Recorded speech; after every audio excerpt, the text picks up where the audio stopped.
Okay, so the die cut has all of these little stitches. Might help if I get that right. So you can see the little indentations, which are stitches, but they're very tiny. So I've got 3 strands of floss, I've knotted the end, and I'm gonna go 2 stitches each way. So when I go up, I'll start here on the end, instead of going right back down with the first stitch, I'm gonna count 2, so there's 1, 2 spaces, and then go down. So the stitches are a little bit bigger than what they would than as if I was following this exact the indentations of the die, but it's easier to stitch them, and I think it looks cuter with the bigger stitches. So skipping 1, skipping 2, and the needle goes in. And the same thing when I come up. I'm gonna skip 1, skip 2, so the needle needs to come up right here. So, and they're also a little close to the edge, so I do need to go in just a little bit beneath them. Otherwise I'll tear because I'm using really inexpensive felt. I know some people have said that they prefer using, sorry, I can't see where to put my needle, using the really nice wool felt, which does, I have to say, it is much better. But I can use the acrylic felt just fine. The dies worked great. I used my Spellbinders Platinum 6 to cut everything out. No special shim, no nothing. And everything worked great. So I am going to go ahead and finish stitching this, and then I'll be back.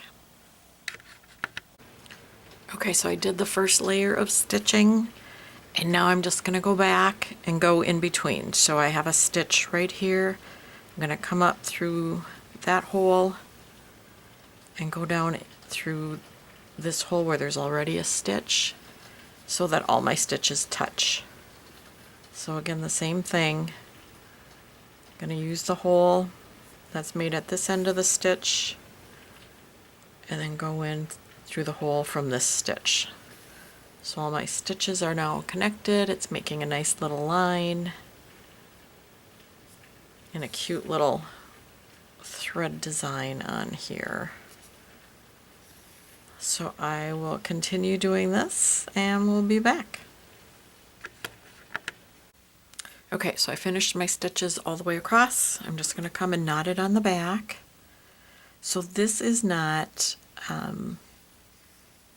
the back. I'm actually going to end up lacing everything. I'm just going to try to capture those little threads there from my first knot. Make it extra secure. Anyway, this back is going to end up laced up. What I'm going to do is use a 5-inch embroidery hoop as a frame. There we go. And then lace up the back so that it lays flat. And I may or may not put a cover on it so the back looks clean. I'm not quite sure yet. Depends on how it turns out. Okay, so I'm just going to cut this off. Okay. So, here, let me pan out a little bit here. So I know everything's kind of wonky and that, but so here is, this is a 6-inch hoop. I did order a 5-inch hoop, but it has yet to arrive. So what I'm going to do, so the snowman is going to be in the center, and then he'll have his little hat. I'll probably do it off to the side. So I'll kind of start there. Have these behind, behind him. Okay. So with knowing that that's how I want to start out, and the trees are going to be behind the snowman, I'm going to take him away just briefly, and then we're back to gluing. I am not going to stitch the trees on. I'm just going to glue them down.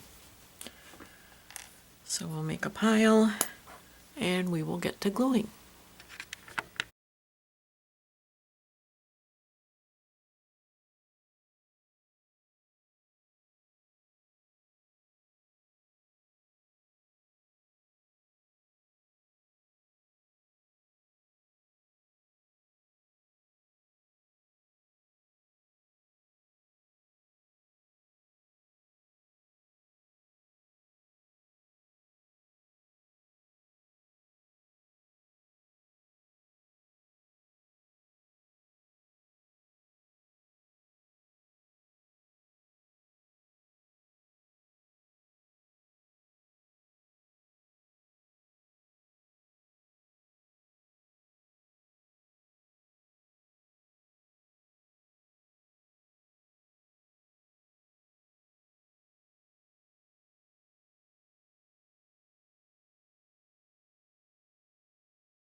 Okay, so we finished our design and I tested it out and the 5-inch hoop works better. So we're putting this in a 5-inch hoop. So laid it out over the base and then I have this all the way unscrewed and then I'm just going to ease it around it like that. Pull that a little tighter. Perfect. And then screw it tighter. That's that little top part there. Okay. And then, so we've got this on the back, so you can either cut it off, but I don't think that this is going to be its permanent home. I might do something on a block of wood too. So I'm just going to lace the back. So I've got a double strand of floss that I have had since, I don't know, probably 1987. And going to knot that. And then to get these magnets are the best for needles, by the way. I'm just going to poke a hole through this and then come over here and poke a hole through this and then pull it tight. Oops, I need a bigger knot. I think I'm going to knot it this way.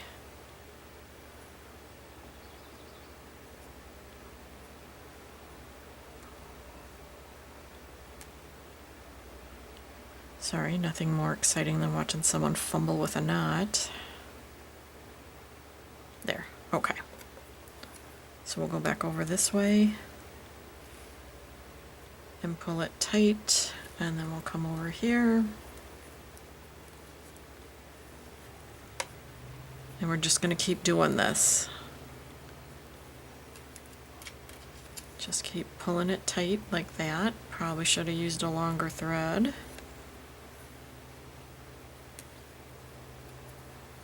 But it helps it stay, and we'll do another one right here. Stay close so I can hang it up. So it helps it stay like that. So I think this turned out super cute.